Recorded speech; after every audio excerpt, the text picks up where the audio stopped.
Hello বন্ধুরা, সালামু আলাইকুম। আশা করি সবাই ভালো আছেন। ভিয়েতনামের ভিসার নতুন একটি আপডেট ভিডিওতে আপনাদের সবাইকে স্বাগত। ভিয়েতনাম বাংলাদেশিদেরকে দুই ধরনের ভিসা দিয়ে থাকে। একটি হচ্ছে ই ভিসা, অন্যটি হচ্ছে ভিসা অ্যাপ্রুভাল লেটার। ভিয়েতনামের ভিসার নতুন একটি আপডেট এসেছে, সে আপডেটটি এখানে স্পষ্টভাবে দেওয়া আছে। ভিয়েতনাম ইমিগ্রেশন ডিপার্টমেন্ট নোটিশ, সেই নোটিশটি এসেছে গত 11ই নভেম্বর 2024।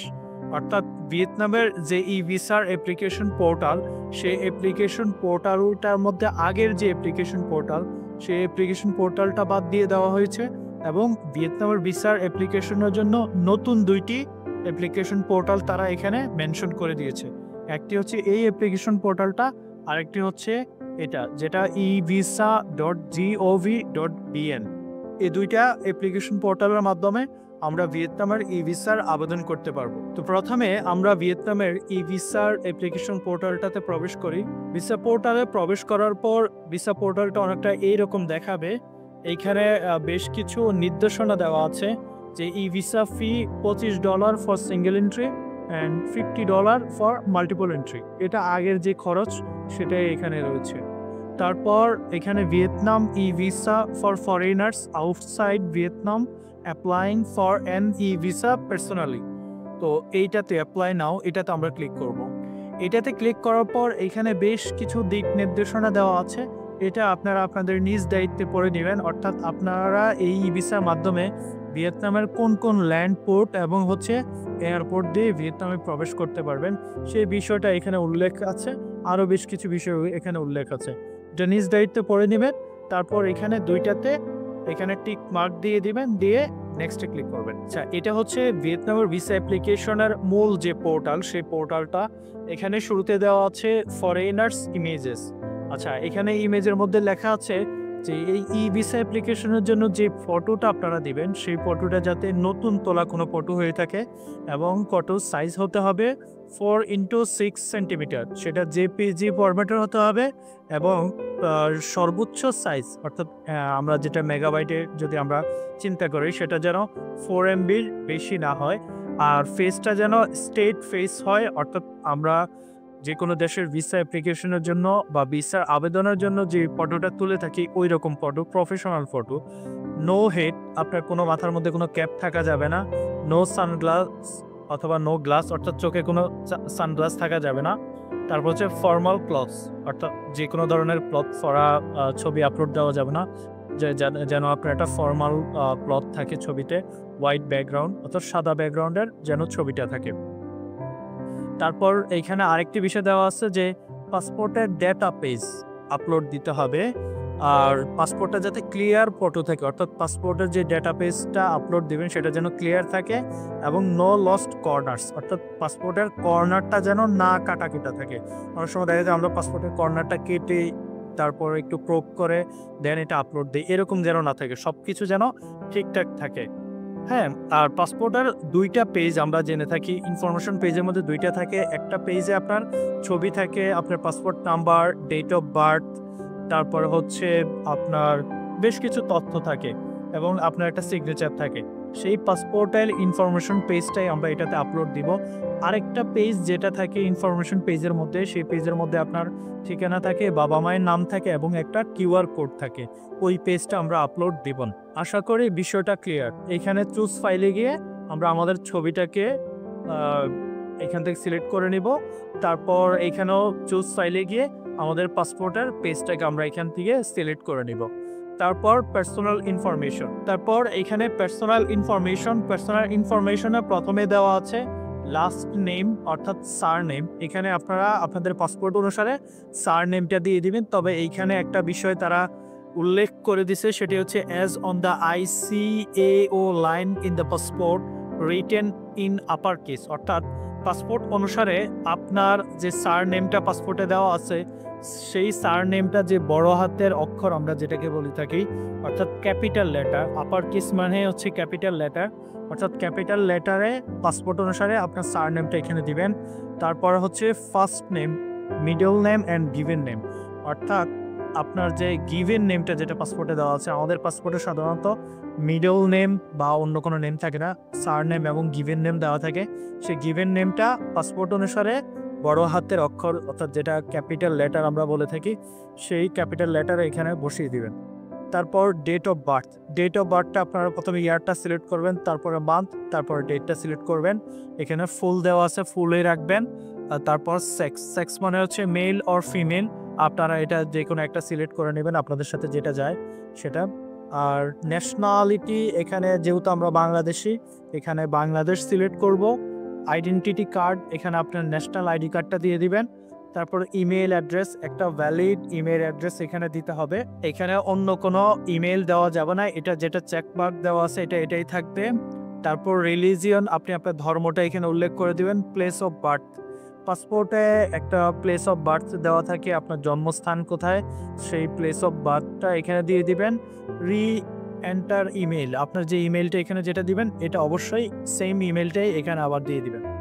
তারপর এখানে have you ever used any other passports to enter into Vietnam, এটাতে নো থাকবে। তারপর হচ্ছে do you have multiple nationalities, যদি আপনার না থাকে দ্বৈত নাগরিকত্ব, সেই ক্ষেত্রে আপনি এখানে নো দিয়ে দিবেন। তারপর হচ্ছে violation of the Vietnamese law regulation if any, এটাও আপনি নো দিয়ে দিবেন। তারপর রিকোয়েস্টেড ইনফরমেশন, এখানে to issue e visa for, এখানে সিঙ্গেল এন্ট্রিটা, যদি আপনি সিঙ্গেল এন্ট্রি সিলেক্ট করতে চান সিঙ্গেল এন্ট্রি সিলেক্ট করবেন। আর যদি মাল্টিপল এন্ট্রি আপনি সিলেক্ট করতে চান সেক্ষেত্রে মাল্টিপল এন্ট্রিটা সিলেক্ট করবেন। Grant E visa valid from, অর্থাৎ আপনার কত দিনের ভিসা লাগবে। তারা যেহেতু 3 মাসের ভিসা দিয়ে থাকে, আমরা এখান থেকে ধরুন এখানে যে মাসটা আমরা সিলেক্ট করব সেখান থেকে 3 মাসের মাথায় যেটা হয় সেই মাসটা এখানে আমরা সিলেক্ট করবো, অর্থাৎ আমরা 3 মাসের ভিসার আবেদন করব। আর এখানে হচ্ছে পাসপোর্ট নাম্বার, আপনি আপনার পাসপোর্ট নাম্বারটা এখানে বসিয়ে দিবেন। Issuing authority, place of issue, এটা ডিআইপি ঢাকা, পাসপোর্টে এটাই লেখা থাকে, এটা এখানে বসিয়ে দিলেন। তারপর হচ্ছে পাসপোর্ট টাইপ, আপনারটা বা আমারটা যেহেতু অর্ডিনারি পাসপোর্ট, এখানে অর্ডিনারি পাসপোর্ট দিয়ে দিবেন। তারপর ডেট অফ ইস্যু, পাসপোর্টের ডেট অফ ইস্যু দেওয়া আছে, এটা এখানে বসিয়ে দিলেন। ডেট অফ এক্সপায়ারি এখানে বসিয়ে দিলেন। তারপর হচ্ছে contact information, personal residential address, অর্থাৎ আপনার যে পার্সোনাল রেসিডেন্সিয়াল অ্যাড্রেসটা দেওয়া আছে সেই অ্যাড্রেসটা এখানে বসিয়ে দেবেন। আপনার পাসপোর্টে একটা স্থায়ী ঠিকানা দেওয়া আছে, সেই স্থায়ী ঠিকানাটাই আলটিমেটলি এখানে তারা চাচ্ছে। এখানে আবার বলা আছে যে declare in case the domestic contact address is different from the current residence, তাহলে এটা এখানে ডিক্লেয়ার করতে হবে। অর্থাৎ আপনার যে বর্তমান এবং হচ্ছে পার্মানেন্ট স্থায়ী ঠিকানা দুইটা যদি আলাদা আলাদা হয় তাহলে এখানে লিখে দিতে হবে। তা আপনি আপনার দুইটা অ্যাড্রেসে এখানে লিখে দিবেন। যদি আপনি একটা অ্যাড্রেসে বসবাস করেন, আরেকটা অ্যাড্রেস হচ্ছে আপনার পার্মানেন্ট অ্যাড্রেস, দুইটা অ্যাড্রেস এখানে উল্লেখ করে দিবেন। তারপর হচ্ছে কন্ট্যাক্ট অ্যাড্রেস, এখানে আপনার পাসপোর্টে আপনার প্যারেন্টসের কন্ট্যাক্ট অ্যাড্রেস দেওয়া আছে, আপনার বাবা অথবা মার, সেই কন্ট্যাক্ট অ্যাড্রেসটা এখানে বসিয়ে দিবেন। টেলিফোন নাম্বারটা এখানে দিয়ে দিবেন। তারপর এখানে ইমার্জেন্সি কন্ট্যাক্ট, আপনার পাসপোর্টে একজন ইমার্জেন্সি কন্ট্যাক্ট পারসনের নাম এবং অ্যাড্রেস দেওয়া আছে, সেটা অনুসারে আপনি এখানে তার ফুল নেমটা বসিয়ে দিবেন, এখানে তার বর্তমান ঠিকানাটা দিবেন, তারপর এখানে টেলিফোন নাম্বারটা দিবেন এবং এখানে রিলেশনশিপ, ওনার সাথে আপনি কি সম্পর্ক সেটা এখানে বসিয়ে দিবেন। তারপর অকুপেশনের জায়গায় আপনি কি করেন, যদি আপনি চাকরিজীবী হয়ে থাকেন এমপ্লয়ি, বিজনেস করে থাকলে বিজনেসম্যান, সরকারি জব হোল্ডার হয়ে থাকলে অফিসিয়াল, আপনার অথবা স্টুডেন্ট, আনএমপ্লয়েড, আপনার সাথে যেটা যায় সেটা এখানে বসিয়ে দিবেন। এবং অকুপেশন ইনফো, অর্থাৎ আপনি যে চাকরি করেন এটা কি টাইপের চাকরি সেটার এখানে 1-2 লাইনে আপনি দিয়ে দিলেন।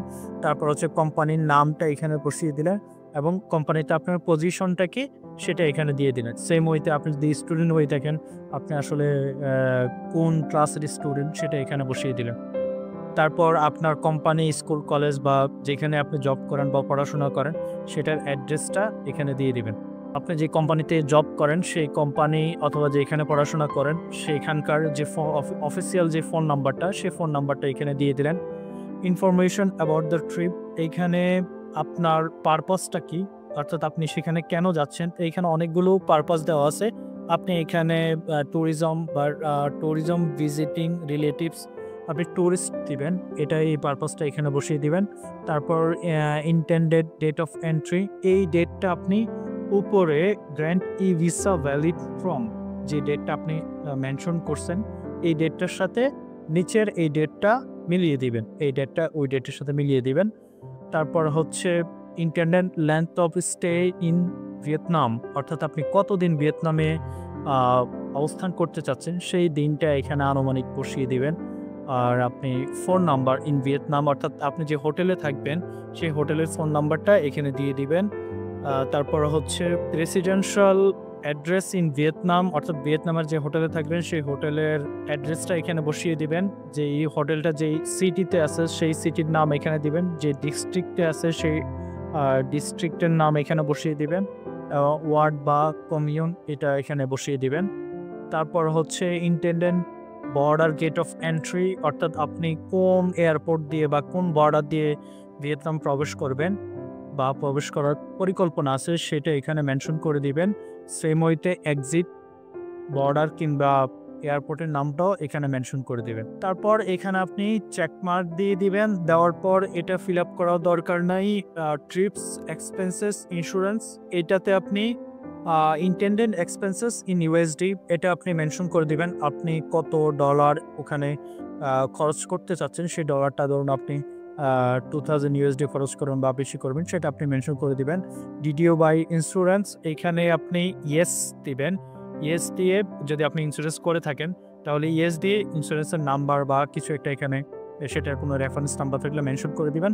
আর যদি না করে থাকেন তাহলে নো দিবেন, অথবা আপনি ইয়েস দিয়ে এখানে মেনশন করে দিতে পারেন যে আপনি ইন্স্যুরেন্সটা এখনও করেন নাই বাট করবেন, অথবা আপনার ইন্স্যুরেন্সটা আপনি অ্যাপ্লাই করেছেন অন প্রসেসিংয়ে আছে, এরকম কিছু একটা এখানে মেনশন করে দিবেন। তারপর হচ্ছে who will cover the TRIPS expenses of the applicant, এটা আপনি যেহেতু নিজেই যাচ্ছেন তাহলে আপনি এখানে পার্সোনাল দিয়ে দিবেন।